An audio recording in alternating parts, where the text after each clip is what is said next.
Bab 151. Badai yang akan datang. Chu Tianjiao meninggalkan ruangan tempat ayahnya berada. Semua warga Chu tidak tahu bahwa Kaisar Chu menderita sakit dan selalu terbaring di tempat tidur. Bahkan pil obat terbaik pun tidak berpengaruh untuk menyembuhkan penyakitnya. Kaisar Chu masih ingat bahwa penyakit ini dimulai ketika Qin Wu meninggal dunia. Penyakit itu berangsur-angsur memburuk hingga mencapai kondisi seperti sekarang. Chu Tianjiao berdiri di luar aula besar. Berdiri tegak dan penuh perhatian di kedua sisi pintu masuk adalah beberapa pengawal kekaisaran berdarah yang menyerupai patung tak bergerak. Tugas pertama, kumpulkan 10 pengawal naga tingkat Yuanfu. Mulai hari ini, tidak seorang pun diizinkan mendekati ayahanda saya. Ingat, tidak seorang pun diizinkan. Tidak seorang pun. Tugas kedua, sampaikan perintah saya di garis depan, laksanakan rencana pemenggalan kepala. Tugas ketiga, beritahu benteng hitam untuk memperkuat pertahanan mereka dan mengirim orang untuk memantau Qin Wu. Dalam keadaan apapun dia tidak akan diizinkan untuk melarikan diri. Tugas keempat, kirim orang untuk memantau klan-klan yang memegang otoritas militer di ibu kota kerajaan. Jika keluarga mereka menunjukkan tanda-tanda pergerakan yang mencurigakan, kendalikan mereka segera atau musnahkan semuanya. Tugas kelima, Chu Tianjiao terdiam sejenak sebelum melanjutkan. Lupakan saja, aku akan pergi sendiri untuk bernegosiasi dengan Istana Sembilan Mistik. Kali ini, posisi peringkat pertama telah direbut oleh Akademi Bintang Kaisar, tetapi Istana Sembilan Mistik pasti tidak akan membiarkan rencana mereka gagal. Oleh karena itu, inilah saatnya untuk menyingkirkan akademi yang merepotkan ini dari Chu. Luo Tianya dan Luo Qianqiu pasti akan mengirim orang untuk membantunya dalam tugas ini. Para penjaga yang seperti patung itu menghilang tanpa suara saat mereka pergi untuk melaksanakan perintah Chu Tianjiao. Seolah-olah mereka tidak pernah ada di sana sejak awal. Chu Tianjiao menoleh. Dia menatap ke dalam aula besar itu, mengangguk puas sambil menatap ruangan yang dijaga ketat itu. Dia tidak percaya akan ada orang yang mampu menyusup ke sana. Setelah waktu yang tidak diketahui lamanya berlalu sejak Chu Tianjiao memberikan perintahnya, negara Chu seperti mesin yang telah diotomatisasi. Perusahaan transportasi terbesar, jaringan transportasi langit, juga menjadi lebih ramai. Pada saat yang sama ketika Chu Tianjiao menyampaikan perintahnya, di kedalaman hutan gelap, penjara yang sunyi dan gelap itu masih tetap dingin dan kaku seperti sebelumnya, seolah-olah selalu ada di sana sejak zaman kuno. Sebuah kereta kuda tiba di luar benteng hitam, sementara sesosok figur di dalamnya mengeluarkan medali otoritas. Tak lama kemudian, gerbang benteng hitam terbuka, dan sebarisan siluet berjalan perlahan keluar dan memasuki benteng hitam. Barisan orang-orang tak dikenal itu berhenti di luar sel seseorang. Tahanan di dalam sel itu sedang duduk di tanah. Tahanan itu tak lain adalah Qin Wu. Buka pintunya. Orang yang memegang medali otoritas itu menyatakan dengan dingin. Kepala penjara menatap sosok itu, dan setelah beberapa saat ragu-ragu, dia menurut dan meraih kuncinya, membuka pintu sel. Sosok dengan medali kekuasaan itu melanjutkan dengan suara dingin, lepaskan rantainya. Mustahil. Kepala penjara membantah.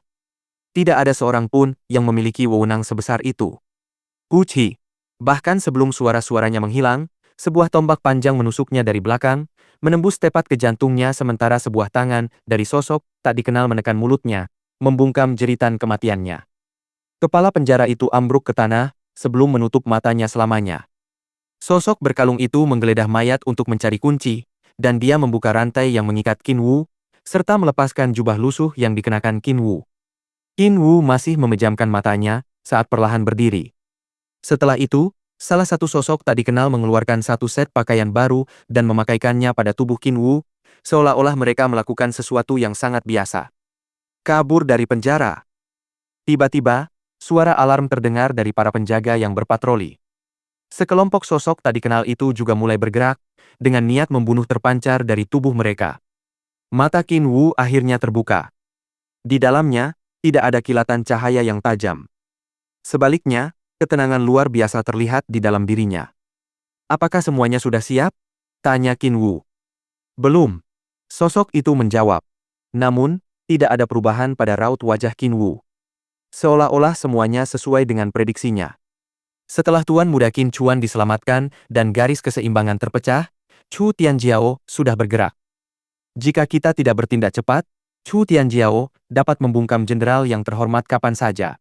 Tanpa pilihan lain, kita hanya bisa menjalankan rencana kita, jawab orang itu. Bahkan setelah bertahun-tahun, dia masih memanggil Qin Wu dengan sebutan jenderal.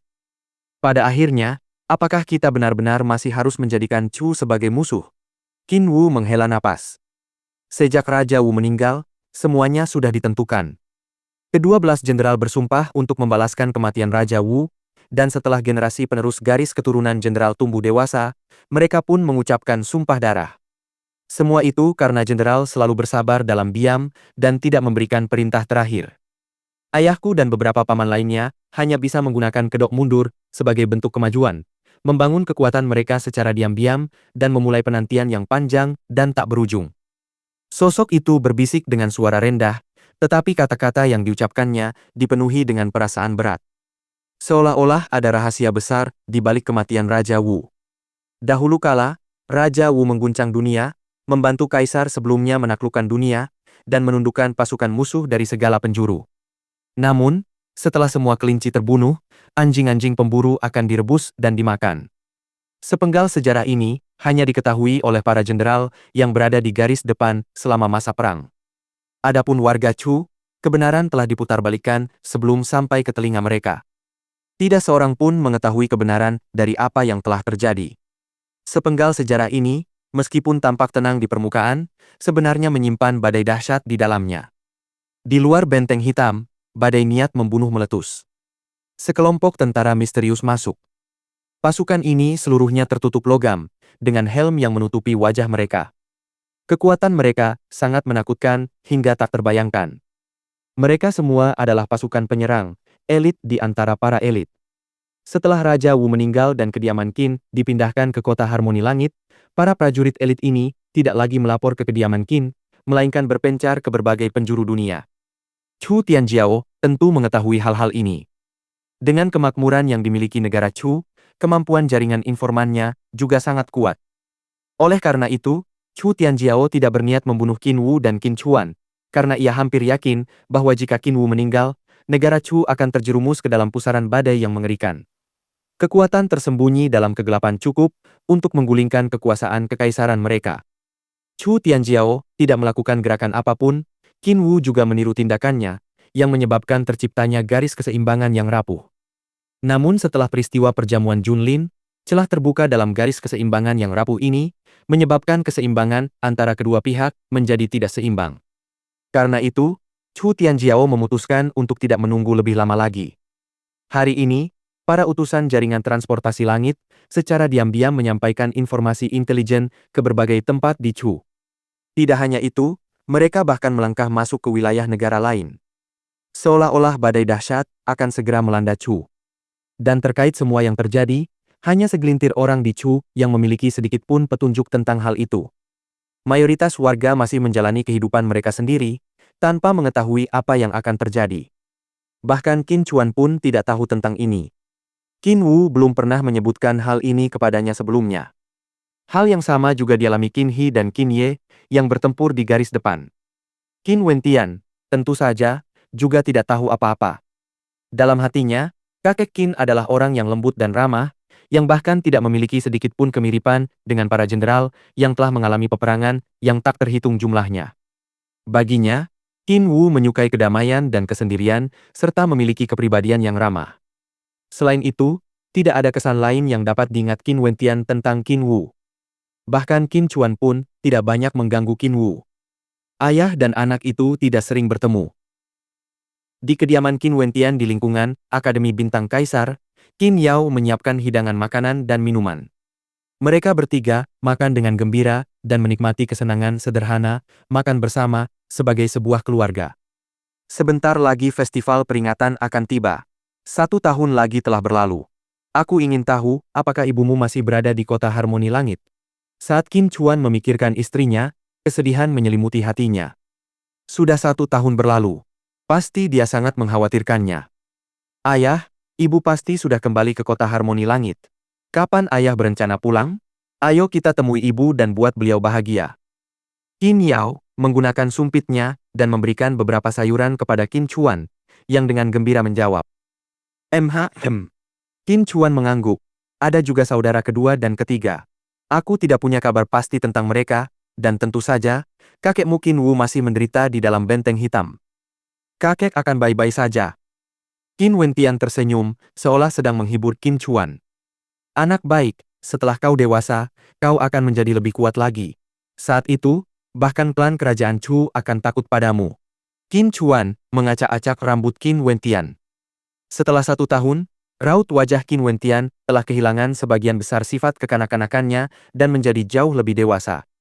Namun, tak peduli berapapun usianya, di hati Qin Chuan, Qin Wentian akan selamanya menjadi seorang anak kecil. Dalam perjalanan pulang, Qin Yao menceritakan kepada Qin Chuan betapa kuatnya Qin Wentian saat ini. Senyum kegembiraan itu memenuhi hati Qin Chuan dengan rasa syukur. Dia tidak pernah menyangka bahwa Qin Wentian akan benar-benar mencapai tahap ini hanya dalam waktu 1 tahun. Adik laki-laki Qin. Pada saat itu, sesosok muncul, berdiri di paviliun yang jauh sambil berseru. Kakak senior, ada apa? Qin Wentian berjalan mendekat. Orang ini adalah salah satu orang yang bertugas menyelidiki pembunuhan tersebut, sekaligus salah satu pelindung yang bertanggung jawab atas keselamatannya. Akademi Bintang Kaisar memandang upaya pembunuhan kemarin dengan sangat serius. Berdasarkan penyelidikan mendetail, akademi tersebut sudah memiliki beberapa tersangka. Hasilnya akan segera diumumkan. Mata Qin Wentian berkedip, kilatan cahaya tajam terlihat di matanya. Terima kasih atas kerja kerasmu. Dan satu hal lagi, Xiao El mengirim orang untuk menuntut Akademi Bintang Kaisar, kita menyerahkan Qin Yao. Mereka ingin dia kembali ke Snow Cloud bersama mereka. Suruh mereka pergi. Kilatan cahaya di mata Qin Wentian menjadi lebih dingin beberapa derajat. Sikap Xiao El sudah jelas berdasarkan peristiwa yang terjadi kala itu di perjamuan Junlin. Akademi akan menangani masalah ini. Dan satu hal terakhir, Tetua Ren bertanya, kapan kau ingin mengunjungi paviliun bintang surgawi? Tetua itu tersenyum seolah-olah itulah alasan sebenarnya dia datang hari ini. Ren Qianxing berharap Qin Wentian dapat naik ke tingkat 7 paviliun bintang surgawi sesegera mungkin. Baik, aku akan segera ke sana, jawab Qin Wentian. Dia juga ingin tahu apa rahasia di tingkat ke-7 yang bahkan bisa menyebabkan kekuatan seperti Istana 9 Mistik bereaksi begitu kuat. Mengerahkan seluruh kekuatannya dan bahkan menggunakan metode yang hina untuk memastikan Luo Qianqiu menjadi juara perjamuan Junlin. Baiklah, teruslah bekerja keras. Senior itu menepuk bahu Qin Wentian dan pergi. Dalam hatinya, ia juga sangat penasaran dengan rahasia di tingkat ke-7 paviliun bintang surgawi, tetapi sayang sekali, ia bukan juara perjamuan Junlin dan tidak memiliki kualifikasi untuk masuk. Bab 152. Indeks Binatang Perang. Sehari telah berlalu sejak peristiwa pembunuhan Qin Wentian. Meskipun Akademi Bintang Kaisar masih siaga, pembatasan dan penguncian sebelumnya telah dicabut karena orang-orang sekali lagi dapat masuk dan keluar dengan bebas. Janus berjalan keluar dari akademi sambil menyusuri jalanan di luar. Tatapannya yang tenang dan pendiam tidak menunjukkan emosi apapun, tak seorang pun tahu apa yang dipikirkannya. Penyelidikan yang dilakukan oleh Akademi Bintang Kaisar sangat mengerikan terkait pembunuhan Qin Wentian. Semua kultivator Yuanfu harus mengungkapkan pergerakan mereka pada hari pembunuhan tersebut dan harus memiliki setidaknya 3 saksi lain yang dapat memverifikasi pernyataan mereka. Dengan metode yang begitu ketat, mereka yang tidak memiliki dasar kecurigaan akan dicoret dari daftar periksa. Hanya masalah waktu sebelum kebenaran terungkap. Namun saat ini, Janus tampak seperti sedang mengkhawatirkan sesuatu. Alisnya berkerut rapat saat dia bergumam sendiri. Tiba-tiba, langkah kakinya terhenti dan auranya langsung meledak bersamaan dengan pelepasan jiwa astralnya. PSTT. Di sampingnya, sebuah tombak yang menyerupai ular berbisa yang menyeramkan muncul dengan kecepatan secepat kilat. Janus meraung marah saat badai dahsyat menyelimuti tubuhnya. Dia terus-menerus melancarkan serangan dengan telapak tangannya, memblokir serangan tirani dari pengguna tombak itu. Setelah itu, beberapa kultivator Yuanfu muncul di sekelilingnya. Semuanya berjubah hitam dan wajah mereka tertutup topeng. Niat membunuh yang mereka pancarkan terlihat jelas saat mereka melangkah menuju Janus. Sepatah kata pun tak terdengar. Seolah-olah mereka datang untuk kematian Janus. Kejadian-kejadian ini membuat wajah Janus menjadi sangat mengerikan saat ia berteriak dengan marah. Apa? Apakah kalian semua bermaksud membungkamku dengan membunuh? Saat suara Janus memudar, ia menyadari bahwa para kultivator Yuan Fu berjubah hitam telah menghentikan gerakan mereka. Pemandangan ini membuat Janus gemetar ketakutan, dan wajahnya memucat-pucat. Dia menyadari bahwa dia baru saja mengatakan hal yang salah. Memang benar, semua kultivator Yuan Fu melepas topeng mereka dan memperlihatkan wajah asli mereka. Setelah melihat itu, wajah Janus langsung berubah menjadi hitam. Ah, apa yang kalian semua lakukan? Mereka yang muncul sebenarnya adalah para ahli Yuan Fu dari Akademi Bintang Kaisar. Jelas sekali, Janus telah jatuh ke dalam perangkap. Tetua Janus, kau tak perlu lagi terus berakting. Di hadapan Janus, Tetua Seribu Tangan muncul. Tatapannya sedingin es saat ia melanjutkan. Penyelidikan menunjukkan bahwa kau adalah salah satu yang paling mencurigakan di antara semua kultivator Yuan Fu. Dan memang seperti yang diharapkan, kau jatuh ke dalam perangkap. Janus, siapa yang mengarahkanmu? Karena Janus telah mengucapkan kata-kata apa? Apakah kalian semua berniat membungkamku dengan membunuh? Itu sudah cukup membuktikan bahwa ada seseorang di belakangnya yang juga ingin membunuh Qin Wentian. Meskipun Janus membenci Qin Wentian, dendam di antara mereka tidak cukup untuk membuat Janus mengambil risiko sebesar itu. Sebelum melakukan upaya pembunuhan, dia sudah tahu bahwa jika berhasil, semuanya akan sepadan. Saat itu, dia akan meninggalkan Akademi Bintang Kaisar dan pergi dari Chu. Sayang sekali, dia telah gagal. Menurutmu siapa yang punya kemampuan untuk membuatku bekerja untuknya? Janus tersenyum dingin. Thousand Hand mengerutkan kening. Kata-kata Janus sepertinya mengisyaratkan bahwa Chu Tianjiao mungkin adalah dalang di balik semua ini. Namun, Thousand Hand masih memiliki beberapa kecurigaan mengenai kebenaran kata-katanya. Kilauan dingin terpancar dari matanya saat ia menatap Janus. Ia tahu bahwa akan sangat sulit untuk mendapatkan informasi apapun dari Janus. Membunuh seorang jenius dari akademi meskipun kau berstatus sebagai sesepuh, kejahatanmu pantas dihukum mati. Seribu Tangan mengumumkan dengan dingin. Eksekusi dia sekarang. Saat suaranya menggema, niat membunuh yang kuat terpancar dari para ahli Yuan Fu di sekitarnya. Tangan Seribu, kau bahkan tidak mempertimbangkan kontribusiku untuk akademi. Setidaknya, aku masih seorang sesepuh dan telah bekerja keras selama bertahun-tahun. Bagaimana kau bisa mengumumkan kematianku begitu saja? Teriak Janus dengan penuh kengganan, ekspresi wajahnya berubah sangat buruk. Dia tidak pernah menyangka Tangan Seribu akan sekejam itu. Namun, bagaimana mungkin Thousand Hand masih peduli padanya? Berbalik, membelakangi Janus, dia berjalan ke arah Akademi Bintang Kaisar, sementara suara pertempuran terdengar di belakangnya. Dan setelah beberapa saat, sesosok mayat tergeletak tenang di jalan-jalan ibu kota kerajaan. Seseorang yang berdiri di samping mayat itu memerintahkan, berikan dia pemakaman yang layak. Apapun yang terjadi, dia tetaplah seorang sesepuh akademi kita. Kematian Janus hanyalah masalah yang sangat kecil dalam keseluruhan peristiwa. Peristiwa itu hanya mampu menimbulkan gelombang kecil yang menyebar di Akademi Bintang Kaisar. Namun kenyataannya, kematiannya telah memicu banyak hal. Akademi Bintang Kaisar telah memperjelas pendirian mereka melalui tindakan mereka. Tidak hanya itu, mereka masih terus mengerahkan sumber daya mereka tanpa henti untuk mencari tahu siapa dalang di balik semua ini. Qin Wentian sangat terkejut ketika mendengar kabar kematian Janus. Tetua yang selalu mempersulit hidupnya itu ternyata meninggal begitu tenang. Tidak hanya itu, pembunuhnya adalah dirinya sendiri. Qin Wentian tentu saja tidak akan merasa kasihan pada Janus. Dalam upaya pembunuhan itu, Janus hampir membunuhnya dan melukai Mo Qingcheng dengan parah. Setetes darah itu, diikuti oleh senyum berseri-seri di wajah secantik semulia itu, adalah sesuatu yang tidak akan pernah bisa dilupakan Qin Wentian. Saat ini, di dalam Akademi Bintang Kaisar. Di depan Paviliun Bintang Surgawi, Qin Wentian menundukkan kepalanya sambil mengamati bangunan megah di hadapannya. Paviliun Bintang Surgawi terbagi menjadi 9 tingkat. Semakin tinggi tingkatnya, semakin sempit ruangnya, dan jumlah orang yang telah melangkah ke tingkat ke-7 Paviliun Bintang Surgawi dapat dihitung dengan satu tangan. Bahkan para tetua akademi pun tidak memiliki wewenang. Dan jika seseorang ingin menggunakan batu meteor Yuan untuk meningkatkan level medali giok mereka, jumlah batu yang dibutuhkan sangat besar sehingga mustahil untuk dilakukan. Dengan demikian, Seolah-olah pintu masuk ke tingkat ketujuh paviliun bintang surgawi hanya disiapkan untuk juara perjamuan Junlin. Pada saat itu, Qin Wentian melangkah maju dan memasuki paviliun. Setelah ia meraih posisi pertama dalam jamuan makan, level medali Gyo Kaisarnya ditingkatkan ke tingkat 7.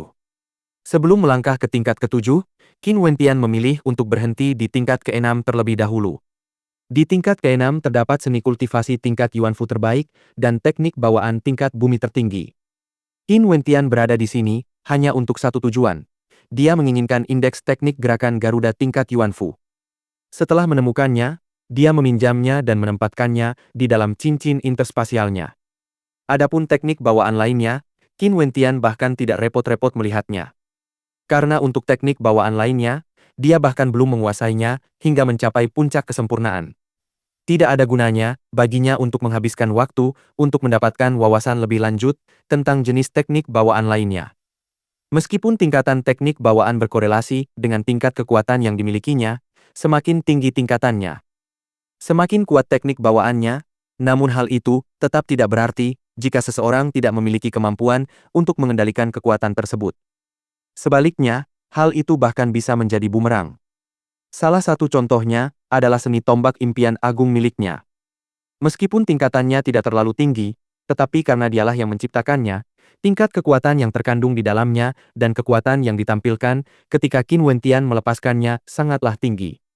Saat menaiki tangga di lantai 6, di puncak tangga, Qin Wentian melihat seorang lelaki tua yang duduk dengan tenang. Tubuh lelaki tua itu dipenuhi debu, bahkan rambutnya pun telah berubah warna menjadi abu-abu keperakan. Tidak diketahui sudah berapa tahun ia duduk di sana. Senior, Qin Wentian memanggil. Silakan masuk. Seolah-olah lelaki tua itu mengenali Qin Wentian, karena ia berbicara dengan suara rendah. Qin Wentian tidak mengatakan apapun lagi dan membungkuk kepada lelaki tua itu. Tingkat 7 adalah tingkat terlarang, dan pasti ada generasi muda yang mendambakan akses ke sana. Dengan demikian, pelindung di sini pastilah salah satu ahli terkemuka di akademi. Dan setelah Qin Wentian tiba di lantai 7 paviliun bintang surgawi, dia melihat rak buku yang dipenuhi dengan banyak indeks, seni kultivasi, dan teknik bawaan. Selain rak buku, di arah lain terdapat 3 pintu masuk lainnya. Dan di atas ketiga pintu masuk ini, dari kiri ke kanan, terukir kata-kata ke-7, ke-8, dan ke-9 di atas pintu masuk tersebut. Seolah-olah ketiga pintu masuk di tingkat ini mewakili tingkat ke-7, ke-8, dan ke-9 dari paviliun bintang surgawi. Seolah-olah level ini adalah batasnya, tidak ada cara lain untuk melangkah lebih tinggi. Adapun tingkat ke-7 yang misterius ini, Qin Wentian telah berspekulasi dan memiliki banyak dugaan mengenainya, tetapi siapa sangka ternyata sesederhana itu. 3 pintu masuk dan 1 rak buku. Qin Wentian pertama-tama pergi ke rak buku untuk melihat-lihat. Setelah beberapa saat, hatinya bergetar dengan emosi yang tak terlukiskan. Ini semua adalah seni kultivasi tingkat biduk surgawi, dan kemunculan satu saja sudah cukup untuk mengguncang seluruh negeri Chu. Selain ilmu kultivasi ini, Qin Wentian memperhatikan sebuah buku di sampingnya. Di permukaan buku itu, terukir beberapa kata dengan huruf besar. Indeks binatang buas perang. Qin Wentian membukanya, dan dengan cepat, dia terhanyut oleh isi yang tertulis di dalamnya. Di 9 lapisan surgawi, terdapat konstelasi bela diri yang tak terhitung jumlahnya. Masing-masing konstelasi ini memiliki keunggulannya sendiri. Kekuatan besar akan menggunakan konstelasi yang lebih kuat, sementara kekuatan yang lebih lemah akan menggunakan konstelasi yang lebih rendah. Namun, jelas ada garis pemisah antara berbagai jenis konstelasi bela diri. Sekte Langit Terhormat pernah mengumpulkan banyak sekali eksistensi tak tertandingi dari Kekaisaran Xia Agung yang telah memadatkan jiwa astral tipe binatang sebelumnya. Dari antara mereka, mereka memilih 360 jenis jiwa astral tipe binatang yang paling kuat untuk dicatat ke dalam indeks binatang perang dan memberi peringkat pada jiwa astral tersebut. Paragraf ini adalah pengantar dan juga alasan mengapa indeks War Beast dibuat. Sekte Langit Terhormat, Kekaisaran Xia Agung. Qin Wentian bergumam. Sekte Langit Terhormat seharusnya merupakan sekte yang sangat kuat, sementara Kekaisaran Xia Agung seharusnya juga merupakan tempat dengan kekuatan yang tak terbayangkan. Tidak hanya itu, sejak muda, Qin Wentian telah berada di bawah bimbingan Paman Black. Dia sangat akrab dengan dan bahkan telah menganalisis rasi bintang lapisan surgawi kelima dan di bawahnya. Tentu saja dia tahu bahwa kekuatan kultivator bela diri bintang secara langsung bergantung pada jenis dan kekuatan jiwa astral terkondensasi mereka yang berasal dari rasi bintang bela diri. Namun Paman Black tidak pernah sekalipun mengelompokkan jiwa astral berdasarkan jenisnya masing-masing dan tidak secara khusus menyuruhnya untuk mempelajari jiwa astral tipe binatang, serta peringkat masing-masing. Qin Wentian membuka indeks binatang perang. Halaman-halamannya dipenuhi dengan gambar dan juga teks. Ular piton bertanduk bersayap ganda, peringkat nomor 360. Konstelasi bela diri yang terletak di lapisan surgawi keempat. Mereka yang memadatkan jiwa astral darinya akan mendapatkan peningkatan luar biasa dalam kelincahan mereka, serta peningkatan yang dahsyat dalam pertahanan dan serangan. Peningkatan statistik dari jiwa astral dapat dikatakan sangat seimbang, tanpa kelemahan yang jelas. Jiwa astral singa iblis Skember juga berada di peringkat ke-360. Konstelasi ini berada di lapisan surgawi keempat, dan kultivator bela diri bintang yang memadatkan jiwa astral darinya akan mengalami pengurangan kecepatan. Namun, serangan mereka akan diperkuat hingga tingkat yang tak terbayangkan sementara pertahanan mereka juga akan ditingkatkan. Skember Demonic Astral Soul sedikit lebih kuat dibandingkan dengan Double Winged Hornet Python. Keunggulan yang dimilikinya dalam kekuatan serangan menutupi sedikit kekurangan dalam kecepatan. Tak kusangka deskripsinya sedetail ini. Qin Wentian perlahan membalik halaman-halaman itu. Dia sudah memiliki banyak pengetahuan tentang jiwa astral, tetapi jika seseorang ingin menulis indeks seperti ini, pengetahuan saja tidak cukup.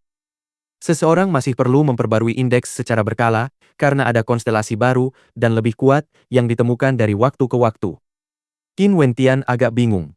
Mengapa indeks seperti ini muncul di tingkat ke-7 Paviliun Bintang Surgawi? Bab 153, Istana Kaisar Biru. Qin Wentian dengan teliti membolak-balik dan membaca halaman-halaman indeks binatang perang. Rasa kagum muncul di hatinya saat dia mempelajari dan menghafalnya. Setelah selesai membaca indeks Warbeast, dia mengambil selembar kertas yang sangat tipis di sampingnya sambil mempelajari kata-kata yang tertulis di atasnya. Untuk tingkat ke-7 Paviliun Bintang Surgawi, di balik pintu masuk itu, terdapat salah satu dari 18 tempat uji coba Kekaisaran Grand Xia, tempat uji coba hewan roh. Bagi mereka yang berada di bawah Yuanfu, Anda hanya memiliki satu kesempatan untuk masuk. Jika Anda mati di sana, Anda kehilangan kesempatan untuk mengikuti ujian lagi. Bagi mereka yang berhasil mendapatkan hewan roh yang termasuk dalam 10 peringkat teratas, mereka berhak memasuki tingkat ke-8 Paviliun Bintang Surgawi. Goresan kata-kata yang tertulis semuanya tebal dan kuat, mengandung aura anggun namun mengesankan. Seharusnya itu adalah tulisan seorang ahli yang maha kuasa dari masa lalu. Paragraf ini juga ditandatangani oleh seseorang. Kaisar Azur. Pendiri Akademi Bintang Kaisar, Kaisar Azur. Jantung Qin Wentian bergetar hebat. Instruksi-instruksi ini ternyata ditinggalkan oleh pendiri akademi. Kalau begitu, bukankah itu berarti Paviliun Bintang Surgawi juga merupakan ciptaannya? Pintu masuk pertama seharusnya merujuk pada pintu masuk yang di sebelah kiri.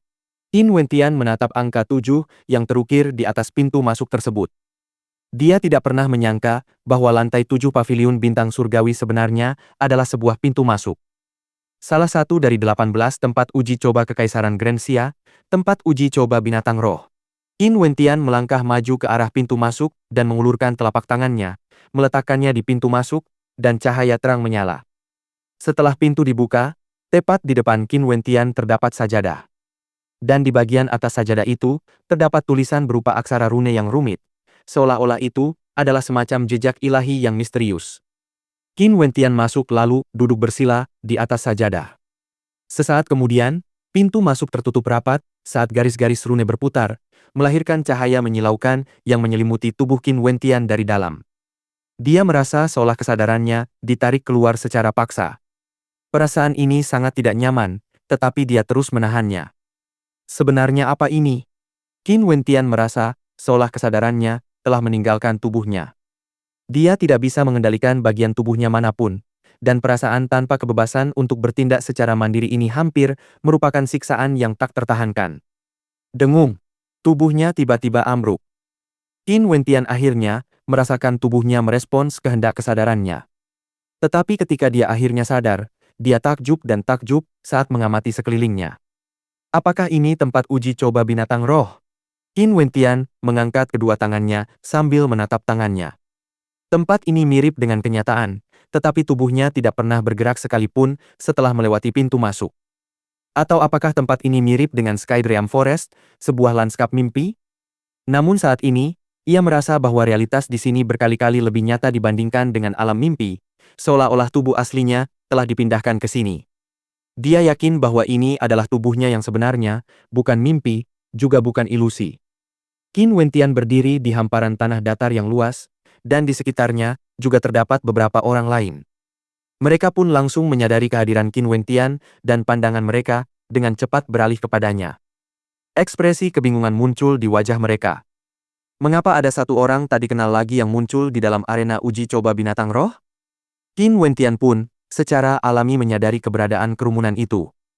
Orang-orang di sini semuanya adalah anak muda, rata-rata berusia sekitar 17-18 tahun.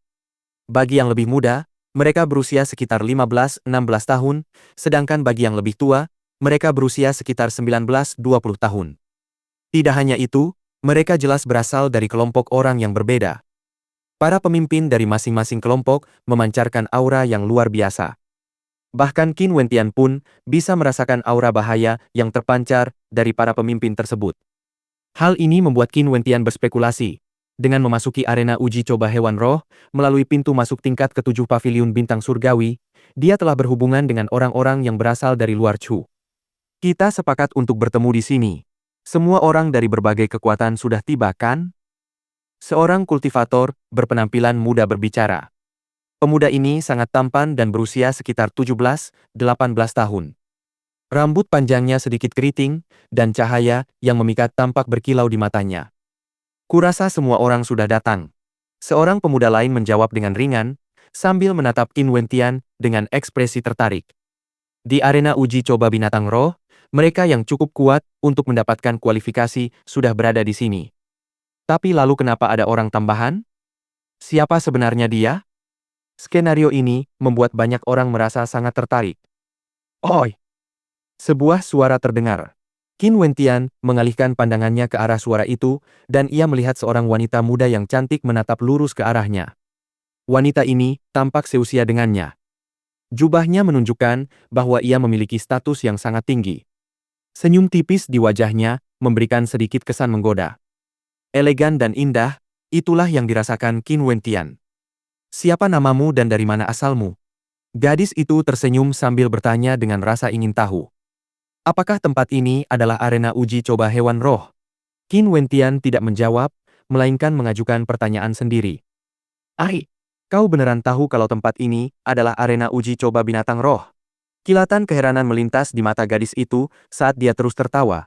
Menurutku, mereka yang memenuhi syarat untuk memasuki tempat ini, semuanya sudah ada di sini. Tapi, siapa kau? Dari mana kau berasal? Negara Chu, jawab Qin Wentian. Dia ingin tahu apakah orang-orang ini mengetahui keberadaan Chu. Hah? Apa itu Chu? Kebingungan terpancar di wajah gadis itu.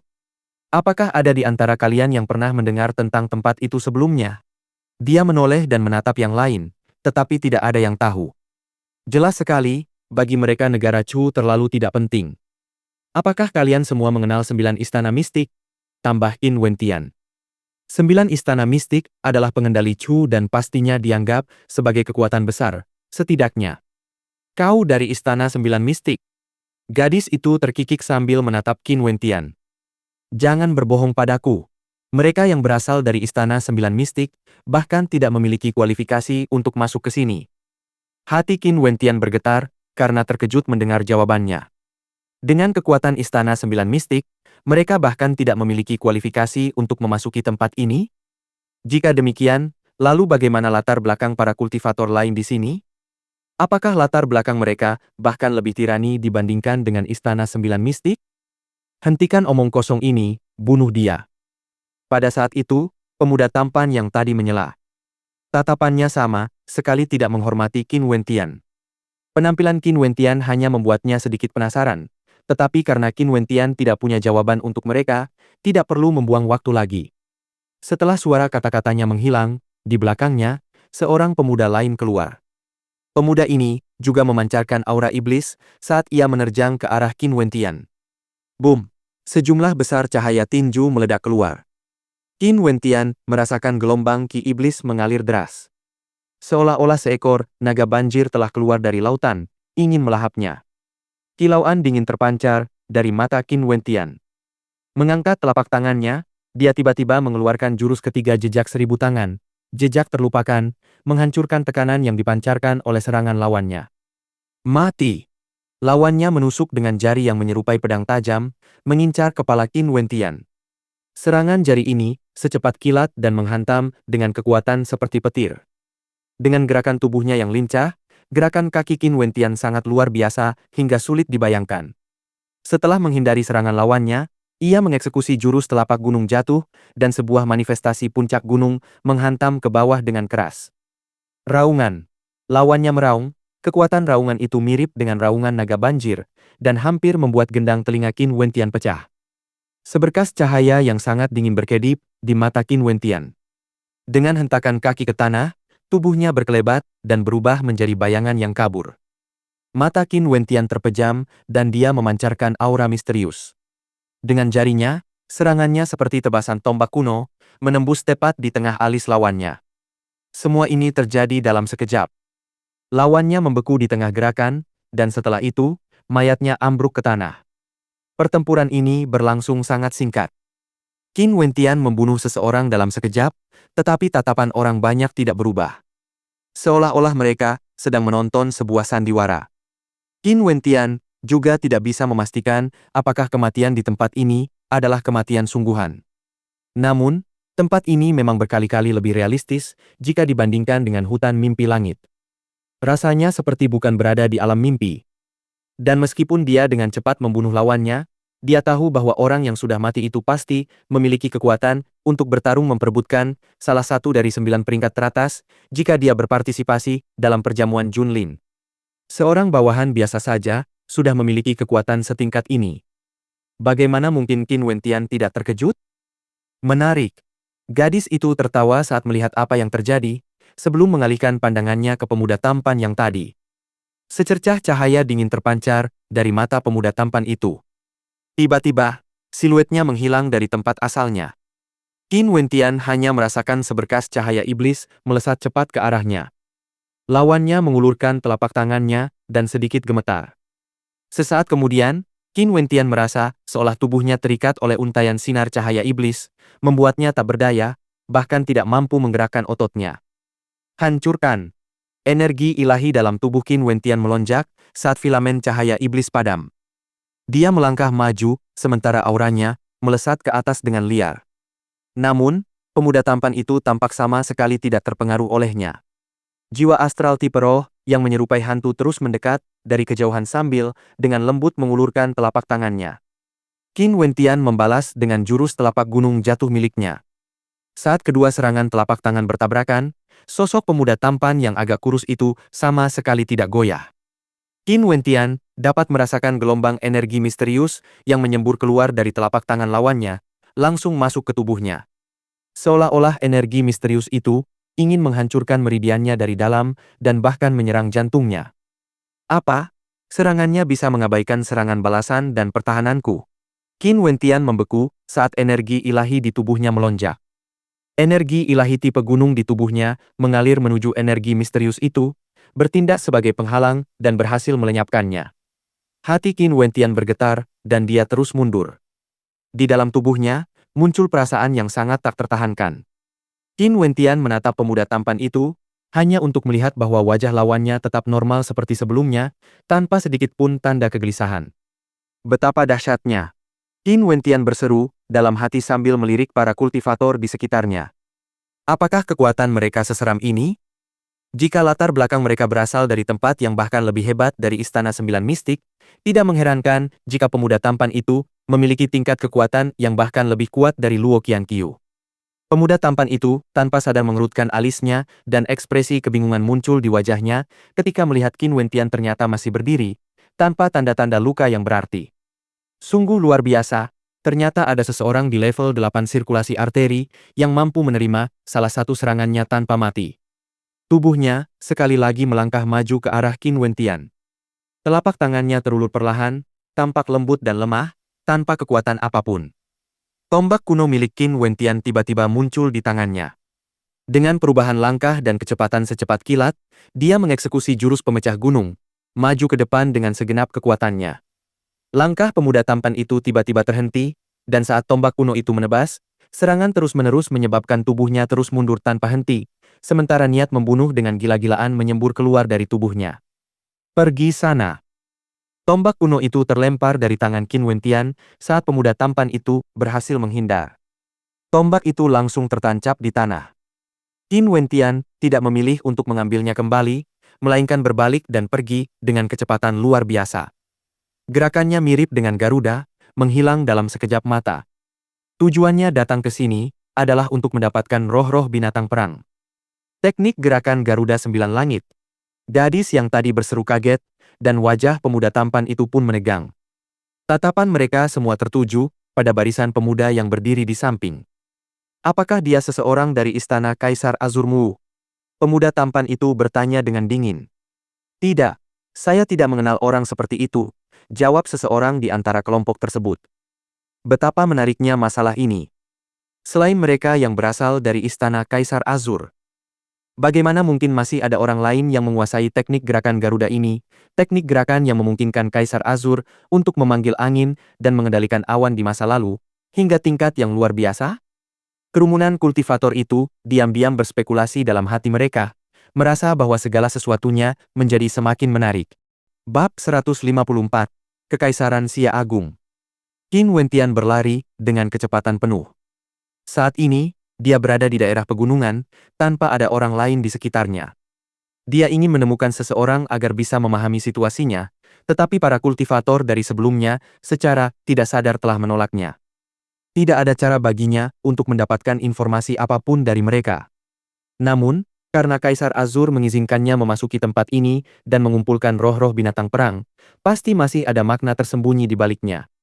Tiba-tiba, Qin Wentian merasakan aura dingin. Mengalihkan pandangannya, ia melihat seekor ular piton raksasa. Tidak hanya itu, di punggung ular piton ini, sebenarnya terdapat sepasang sayap, dan bahkan sebuah tanduk yang tumbuh di kepalanya. Ular piton bertanduk bersayap ganda. Binatang iblis peringkat ke-360 dalam indeks binatang perang. Tatapan Qin Wentian membeku saat ia menatap binatang perang iblis di depannya. Makhluk ini memang ular piton bertanduk bersayap ganda yang tercatat dalam indeks binatang perang. Arena uji binatang roh, apakah itu negeri yang menakjubkan? Tubuh ular bersayap itu melayang di udara, dengan cahaya menyeramkan berkedip di matanya, menatap Qin Wentian. Qin Wentian dapat dengan jelas merasakan kebencian yang meledak-ledak di matanya. Di 9 lapisan langit astral, terdapat banyak rasi bintang tipe binatang buas. Rasi bintang tipe binatang buas biasanya memiliki padanan yang serupa di dunia. Tidak ada yang tahu apakah rasi bintang tipe binatang buas ada lebih dulu, atau apakah binatang buas iblis itu sendiri yang ada lebih dulu. Mungkin hanya mereka yang berada di puncak kultivasi sejati yang mampu mengungkap misteri ini. Sayap ular bersayap berkelebat saat melayang di udara. Sambil mendesis keras, tubuh besar ular itu terbang menuju Qin Wentian dengan kecepatan yang menakutkan. Pada saat itu juga, ular piton bertanduk bersayap ganda itu tampak seperti naga yang mengamuk dan menakutkan. Wajah Qin Wentian menjadi muram saat auranya meledak. Jejak terlupakan dari teknik jejak 1000 tangan melesat keluar, berbenturan langsung dengan tanduk ular bersayap. Namun, manifestasi dari serangan telapak tangannya justru hancur berkeping-keping. Kekuatan benturan itu memaksa Qin Wentian mundur. Ular bertanduk bersayap ganda adalah binatang iblis tingkat 6 puncak dan dapat dianggap sebagai kultivator sirkulasi arteri puncak. Bahkan setelah Qin Wentian terpaksa mundur akibat benturan itu, ular bertanduk bersayap ganda masih dalam mode menyerang. Ekor raksasanya melesat dengan kecepatan yang mengerikan. Qin Wentian mengerahkan teknik gerakan Garuda miliknya hingga batas maksimal, nyaris menghindari serangan ekor ular piton dengan kecepatan secepat kilat. Hanya untuk melihat ular bersayap membuka mulutnya yang berdarah sambil memuntahkan banyak tombak tanah ke arah Qin Wentian. Sebuah bayangan ilusi Garuda muncul di belakang Qin Wentian. Melayang ke langit dengan satu langkah, Qin Wentian menghindari serangan tersembunyi tombak bumi dan melesat menuju ular piton itu. Mati! Qin Wentian memuntahkan ki pedang yang tajam saat pancaran cahaya pedang menebas ke arah ular bersayap. Ular bertanduk bersayap ganda sekali lagi memuntahkan tombak tanah saat tubuhnya yang besar menghantam Qin Wentian. Dengan tanduk yang sangat tajam itu, ditambah dengan kekuatan tubuhnya, jika Qin Wentian ditanduk oleh tanduk itu, dia pasti akan menderita luka parah. Dengan melepaskan jiwa astralnya, sebuah palu surgawi muncul di tangan Qin Wentian, berayun-ayun di udara dalam tarian yang rumit. Energi ilahi tipe gunung di tubuhnya juga disalurkan dengan penuh semangat, dan dengan suara menggelegar yang menghantam udara, palu surgawi astral itu menghantam ke bawah dengan kekuatan brutal. Ular piton itu mengeluarkan raungan rendah penuh amarah, sementara palu surgawi di tangan Qin Wentian hancur setelah pukulan itu, berubah kembali menjadi cahaya bintang. Serangannya itu menghancurkan ular bertanduk bersayap ganda hingga tak sadarkan diri. Qin Wentian sekali lagi mengalirkan ki-nya sambil dengan cepat melancarkan serangan telapak tangan ke otak ular itu, sebelum memanggil puncak gunung yang menghancurkan kepala ular itu menjadi berkeping-keping. Suara gemuruh menggelegar bergema di udara saat tubuh besar ular bertanduk bersayap ganda itu ambruk ke tanah. Tubuhnya berkelebat muncul dan menghilang, perlahan berubah menjadi sesuatu yang ilusi. Apakah ini roh binatang buas? Jantung Qin Wentian berdebar kencang saat menyaksikan tubuh ular bertanduk bersayap ganda berubah menjadi sesuatu yang ilusi dari kenyataan. Setelah itu, sebuah spiral muncul di telapak tangan Qin Wentian. Dia meletakkan telapak tangannya di atas tanduk ular iblis itu, menyerap roh binatang perang tersebut. Pada saat itu juga, ki iblis yang mengerikan menyembur keluar dari tubuh Qin Wentian dan cahaya iblis berkedip di matanya. Ini kesadaran spiritual. Setelah selesai menyerapnya, Qin Wentian merasa seolah tubuhnya diperkuat dengan roh binatang perang. Perasaan itu sangat nyata. Ular bertanduk bersayap ganda peringkat terakhir dalam indeks hewan perang saja sudah sangat kuat. Bagaimana dengan mereka yang berada di peringkat 10 besar? Seberapa kuat mereka? Qin Wentian sangat terkejut. Terlebih lagi, jiwa astral ular bertanduk bersayap ganda berasal dari lapisan surgawi keempat, dan seharusnya merupakan sesuatu yang dipanggil oleh kultivator bela diri bintang tipe pemanggilan, dengan basis kultivasi setidaknya di alam biduk surgawi. Dan untuk ular piton bertanduk bersayap ganda tertentu ini, kekuatannya ditekan hingga puncak sirkulasi arteri. Tatapan Qin Wentian beralih, dan dia memperhatikan siluet cantik seorang wanita yang berdiri agak jauh menatapnya.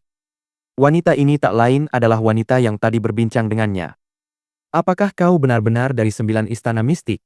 Siluet cantik wanita itu melangkah maju, ia mengenakan pakaian dari tali berwarna biru langit dan jubah di pundaknya. Tidak, jawab Qin Wentian. Bagaimana denganmu? Kamu berasal dari mana? Kau bercanda? Kau tahu tempat ini adalah arena uji coba binatang roh, tapi kau tidak tahu siapa kami. Wanita itu menatap Qin Wentian, wajahnya sedingin es. Kelompok pertama orang-orang dari Kekaisaran Xia Agung yang memiliki kualifikasi untuk memasuki arena uji coba binatang roh adalah 36 penguasa bintang surgawi dari masa lalu. Hanya klan dan sekte tempat mereka berasal yang memiliki kualifikasi untuk masuk ke sini. Dan setelah itu, banyak kunci mereka dihancurkan atau direbut oleh orang lain dan sampai sekarang, hanya ada 9 kekuatan besar yang memiliki kemampuan untuk masuk. Dan kau sebenarnya tidak tahu siapa kami. Aku tidak mengenal Kekaisaran Xia Agung, jawab Qin Wentian. Tampaknya negara Chu memang terlalu kecil. Dari perspektif Kekaisaran Xia Agung, Istana 9 termasuk dalam tingkatan kekuatan yang mana? Qin Wentian bertanya lagi. Wilayah Kekaisaran Grand Xia sangat luas, dan memiliki lebih dari 10 juta negara. Di antaranya, terdapat 9 negara utama. Dan di antara 9 negara tersebut, tentu saja terdapat beberapa kekuatan transenden. Gadis itu melanjutkan dengan acuh tak acuh, 9 kekuatan mistik adalah salah satu kekuatan transenden negara Qingzhou dan mengendalikan beberapa negara kecil. Qin Wentian mendengarkan dengan serius, sambil mengingat lingkaran besar yang digambar Mustang, dan secara kasar, memahami cakupan Kekaisaran Grand Xia. Jadi, negara Chu hanyalah negara kecil bawahan dari kekuatan yang lebih besar. Memang, dia perlu memperluas perspektifnya, negara Chu terlalu kecil. Kekuatan yang dimilikinya, Paviliun Awan Hijau, juga merupakan kekuatan transenden di negara Qingzhou.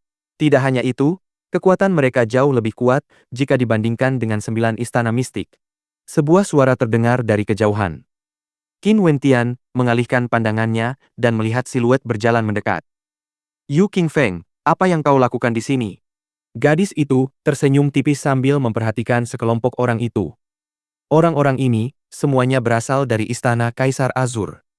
Kenapa aku tidak boleh berada di sini? Yu Qingfeng tertawa sambil menoleh ke arah Qin Wentian. Aku tahu dari mana kau berasal. Qin Wentian menatap Yu Qingfeng dengan kilatan cahaya aneh di matanya, menunggu pihak lain melanjutkan pembicaraan. Sebuah tempat bernama Akademi Bintang Kaisar, lanjut Yu Qingfeng, yang membuat Qin Wentian terkesima. Anda? Namaku Yu Qingfeng. Aku dari Istana Kaisar Azur. Kau pasti tahu siapa Kaisar Azur, kan? Dia seorang diri menciptakan Istana Kaisar Azur yang megah ribuan tahun yang lalu, dan merupakan yang pertama di antara 36 penguasa bintang surgawi. Yu Qingfeng terus berbicara, membuat hati Qin Wentian bergetar. Kaisar Azur, yang pertama di antara 36 penguasa bintang surgawi. Kaisar Azur juga merupakan pendiri Akademi Bintang Kaisar. Memang benar, saya berasal dari Akademi Bintang Kaisar, nama saya Qin Wentian. Membayangkan bahwa ia akan bertemu seseorang yang berasal dari cabang yang berbeda di tempat seperti ini, tentu saja membuat Qin Wentian merasakan ikatan batin. Bisa dikatakan bahwa akar dari Istana Kaisar Azur dan Akademi Bintang Kaisar berasal dari sumber yang sama. Saudara Qin, tempat uji coba hewan roh sangat berbahaya. Apakah kau ingin bepergian bersama? Setidaknya kita bisa saling membantu jika dibutuhkan. Bagaimana? Yu Qingfeng berbicara terus terang. Qin Wentian mengangguk. Dia ingin mencari seseorang untuk ditanyai, agar dia bisa memahami dengan jelas tempat yang disebut arena uji coba hewan roh ini. Qian Mengyu, apakah kau ingin ikut? Yu Qingfeng menatap wanita itu sambil bertanya. Tidak, terima kasih. Gadis itu menjawab dengan lemah sambil berbalik dan pergi. Apakah kau sudah mendapatkan roh binatang buas? Yu Qingfeng mengalihkan pandangannya ke Qin Wentian dan bertanya. Ya, apa gunanya roh-roh binatang buas itu? Tanya Qin Wentian, kebingungan terpancar dari suaranya. Dahulu, tokoh-tokoh tak tertandingi menyegel roh 360 binatang perang di arena uji binatang roh. Di sini, binatang iblis bukanlah tubuh asli dari binatang iblis yang sebenarnya, melainkan proyeksi dari kesadaran spiritual. Dikabarkan bahwa binatang iblis ini sebenarnya dipanggil dari 9 lapisan surgawi astral. Dan bagi mereka yang memperoleh roh binatang perang, mereka akan dapat berkomunikasi dengan kesadaran binatang perang astral, dan akan dengan mudah dapat merasakan keberadaan konstelasi tipe binatang, sehingga meningkatkan kemungkinan terbentuknya jiwa astral darinya. Yu Qingfeng melanjutkan penjelasannya, Anda harus memahami bahwa, ketika kultivator alam sirkulasi arteri mencapai Yuanfu, mereka akan mampu memadatkan jiwa astral ketiga mereka.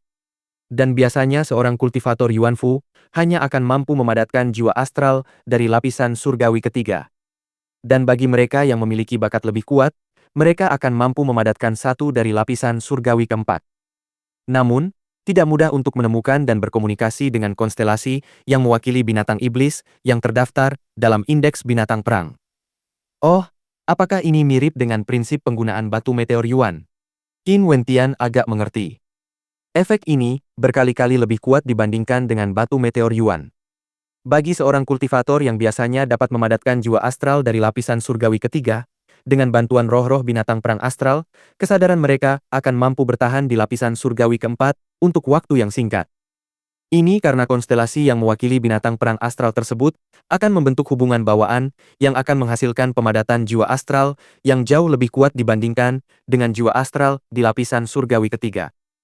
Oleh karena itu, bagi para kultivator bela diri bintang, godaan untuk mendapatkan roh binatang perang sangatlah besar. Baik, Qin Wentian mengangguk. Saudara Qin, kau seharusnya sudah merasakan betapa kuatnya monster perang itu sebelumnya. Monster-monster perang ini menyimpan kebencian yang sangat besar terhadap kita dan juga ingin melahap kita untuk meningkatkan kekuatan mereka sendiri. Jadi, bahaya yang kita hadapi secara alami akan meningkat jika kita bertemu dengan monster perang astral yang berada di peringkat lebih kuat.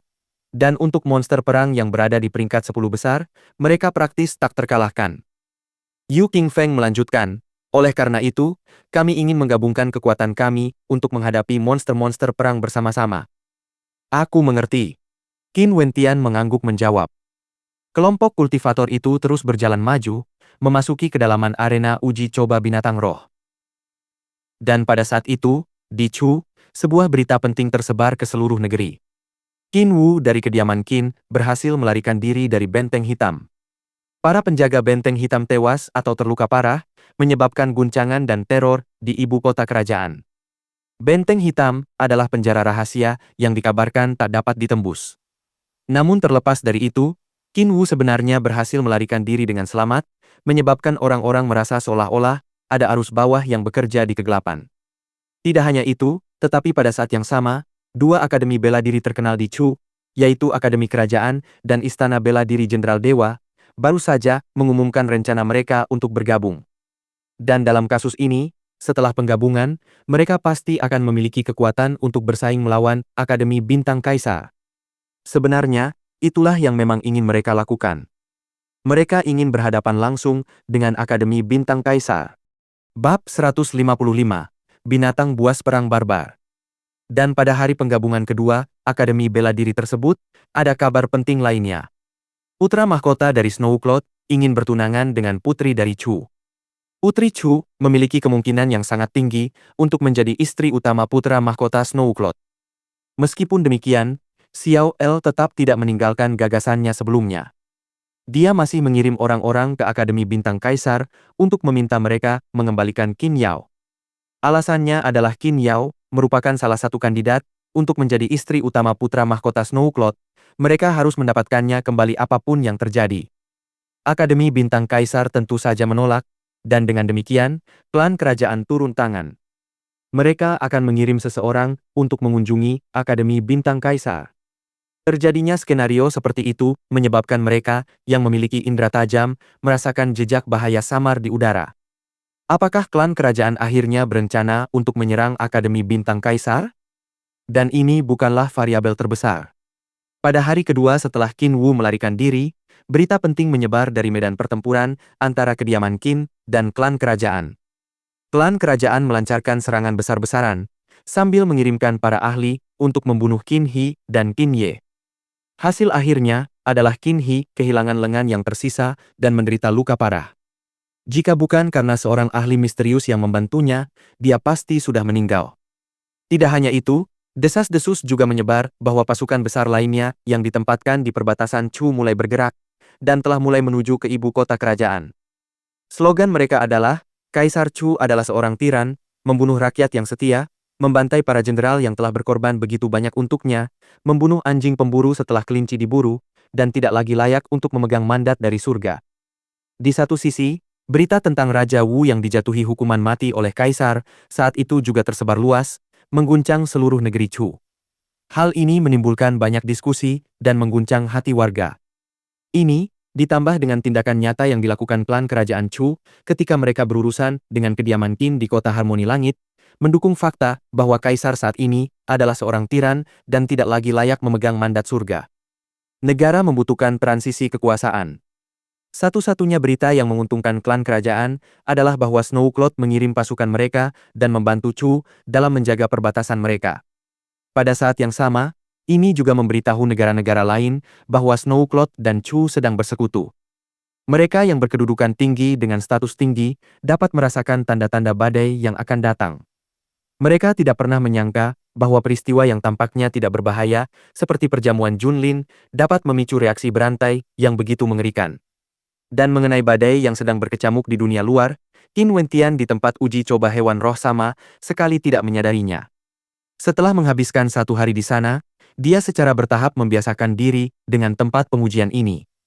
Ada beberapa roh binatang buas di sini dan mustahil untuk mendapatkan semuanya tanpa tingkat kekuatan tertentu. Dan dia juga memahami bahwa tempat pengujian ini bukanlah dunia nyata. Dia sama seperti makhluk-makhluk iblis itu, tubuh fisik yang terwujud melalui kehendak mimpi. Kesadarannya memasuki tempat pengujian melalui mimpi, tetapi di sini, rasa realitas jauh lebih kuat daripada yang pernah dialaminya sebelumnya. Dia tidak hanya dapat menyerap roh-roh makhluk buas itu, demikian pula makhluk-makhluk buas itu dapat menyerapnya. Saat ini, dia bersekutu dengan Yu Qingfeng dan yang lainnya, dan sedang memburu binatang buas lainnya. Peringkat monster perang ini sebenarnya tidak lemah. Ia adalah macan tutul batu bunga yang berada di peringkat ke-241. Jika seseorang memadatkan jiwa astral darinya, Tubuh mereka akan sekuat granit asli, memperoleh pertahanan yang menakutkan.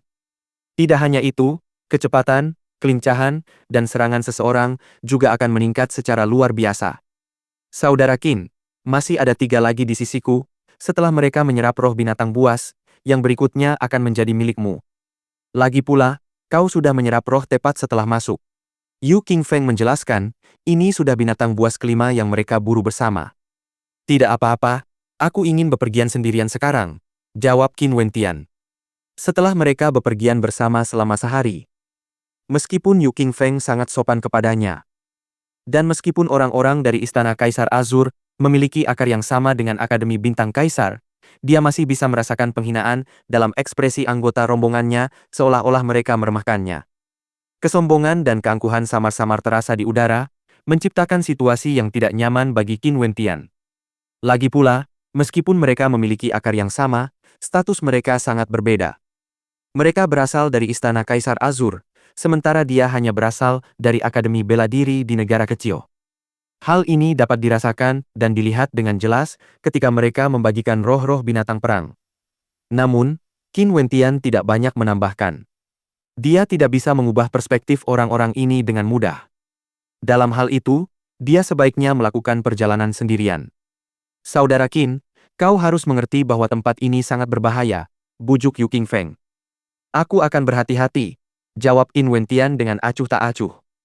Karena itu, saya tidak akan lagi menghalangi saudara Qin, tetapi tolong jangan biarkan kemarahan sesaat menyebabkan pengorbanan nyawa. Kerja sama hanya ada karena manfaat, tetapi ini hanya masalah siapa yang diprioritaskan, tambah Yu Qingfeng.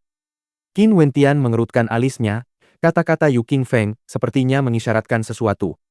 Dia tidak menjawab saat berbalik dan pergi dari tempat itu. Sungguh orang yang gegabah, dia tidak tahu apa itu kematian.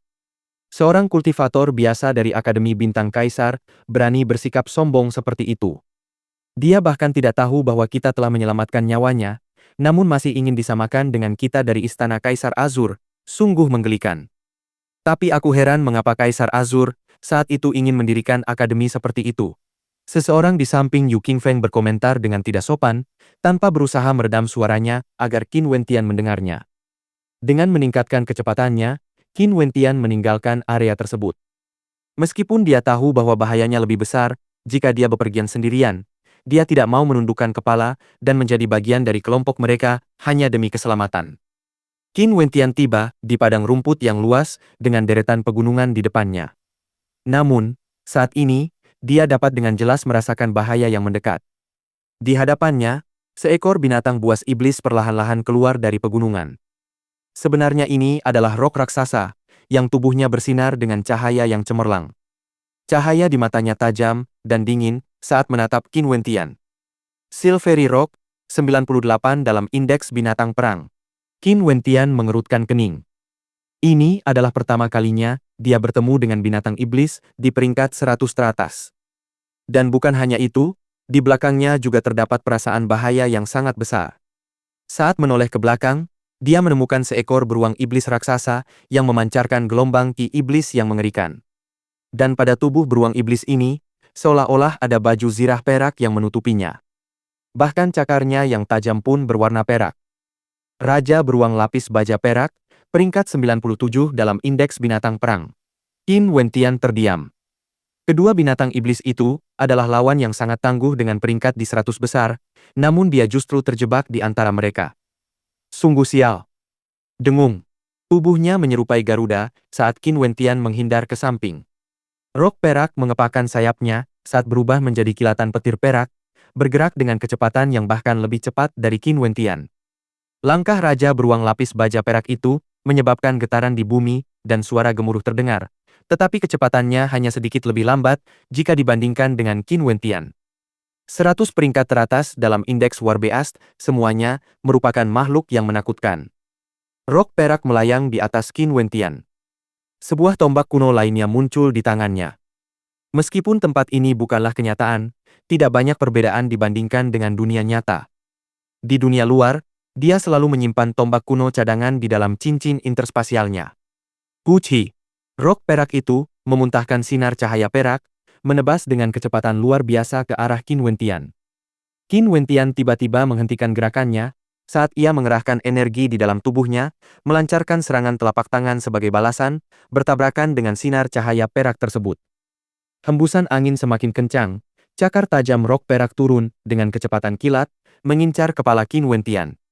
Pedang pemecah gunung milik Qin Wentian meletus, diringi suara dentingan baja yang menghantam, menghalangi cakar rok perak. Betapa kuatnya! Qin Wentian berhasil menangkis rok perak, tetapi sebagai balasannya, lengannya mati rasa, gemetar hebat akibat benturan. Namun pada saat ini, Raja Beruang Lapis Baja Perak telah menyusul, menyebabkan bumi bergetar setiap langkahnya. Setelah melihat Qin Wentian, ia mengeluarkan raungan amarah sambil mengayunkan cakarnya yang berwarna perak langsung ke arah Qin Wentian. Telapak gunung jatuh. Qin Wentian dengan cepat melancarkan serangan telapak tangan kirinya, sementara energi ilahi di tubuhnya melonjak liar. Sesaat kemudian, tubuhnya terhempas keras ke tanah akibat benturan tersebut, dan lengan kirinya terasa seperti akan hancur berkeping-keping. Kekuatan serangan dari monster-monster di peringkat 100 teratas sungguh terlalu brutal. Meskipun terjatuh ke tanah, Qin Wentian masih dalam bahaya besar. Rok perak itu menuki ke bawah, dan seberkas cahaya perak menembus dari paruhnya. Mata dingin rok itu seolah mampu membunuh. Jika aku mati di sini, aku tidak akan mendapatkan kesempatan ini lagi. Qin Wentian berpikir dalam hati. Jika dia mati di sini, dia akan kehilangan kualifikasi dan akan dikeluarkan dari tempat ujian. Luo Tianya dulu seharusnya juga mati di tempat ujian ini, dan karena itu, dia ingin putranya berhasil di tempat dia gagal. Dengan mengeksekusi jurus tombak binatang buas berserker, yang kebal terhadap angin dan hujan, garis keturunan Qin Wentian bergejolak. Tubuhnya menguat seiring bertambahnya ukuran. Rambut hitamnya terurai di belakangnya, dan tombak kuno di udara menusuk ke angkasa. Rok perak itu sekali lagi bertabrakan dengan tombak Qin Wentian. Namun, kali ini, rok itu terlempar ke belakang dan terombang-ambing di udara. Salah satu cakar peraknya hancur menjadi debu, dan ia menjerit histeris, tampaknya terluka. Meskipun demikian, situasi Qin Wentian masih jauh dari baik. Raja Beruang Lapis Baja Perak sekali lagi melancarkan serangan dahsyat, menerjang ke arah Qin Wentian. Pergi sana! Dengan mengerahkan jejak terlupakan hingga batas maksimalnya, yang didukung oleh energi ilahi tipe gunung di tubuhnya, suara gemuruh menggema saat tubuh besar Raja Beruang diblokir. Namun, Qin Wentian terhempas ke tanah sekali lagi. 10 roh binatang perang teratas, Kaisar Azur, kau memang sangat kejam. Untuk memasuki tingkat ke-8 Paviliun Bintang Surgawi, Qin Wentian perlu memperoleh roh binatang perang dari binatang iblis yang berada di peringkat 10 teratas indeks binatang perang. Dia bahkan tidak berani membayangkan tingkat kekuatan yang dimiliki oleh 10 monster perang terkuat. Mereka seharusnya merupakan representasi dari rasi bintang dari lapisan surgawi kelima, dan jika dia bisa memadatkan jiwa astral dari sana, ketika dia memasuki alam biduk surgawi, dia akan mampu memanggil manifestasi monster perang tersebut. Seberapa kuatkah dia nantinya?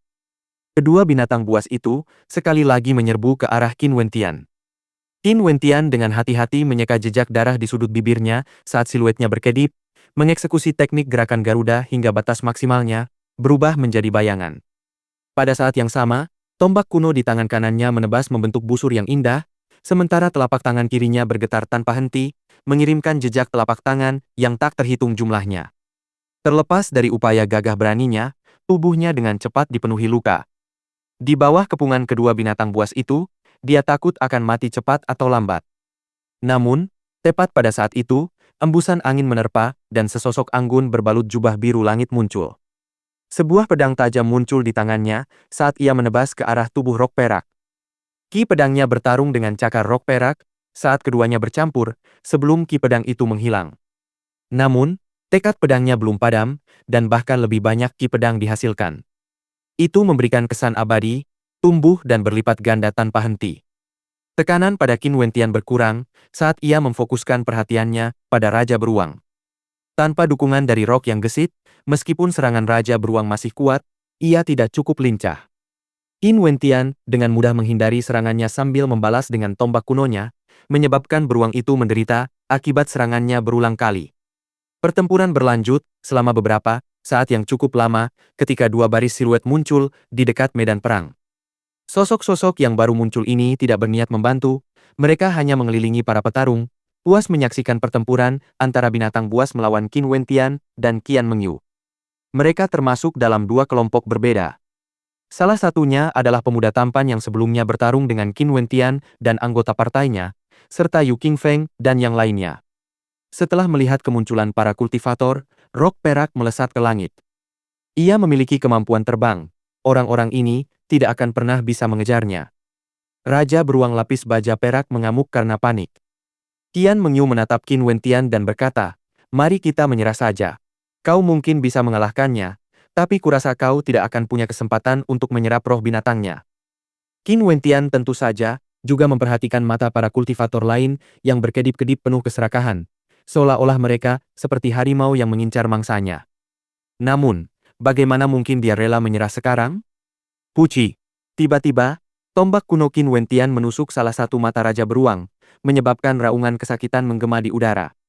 Memutar tombak kuno yang tertancap di mata Raja Beruang, Qin Wentian menusuk langsung ke otaknya, menyebabkan tubuh Raja Beruang menjadi tidak jelas, berubah menjadi sesuatu yang ilusi.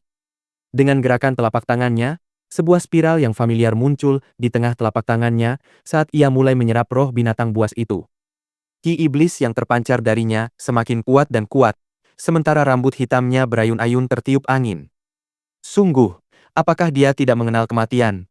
Orang-orang dari Istana Kaisar Azur memasang ekspresi mengejek di wajah mereka melihat Qin Wentian masih berani menyerap roh binatang perang di depan mereka.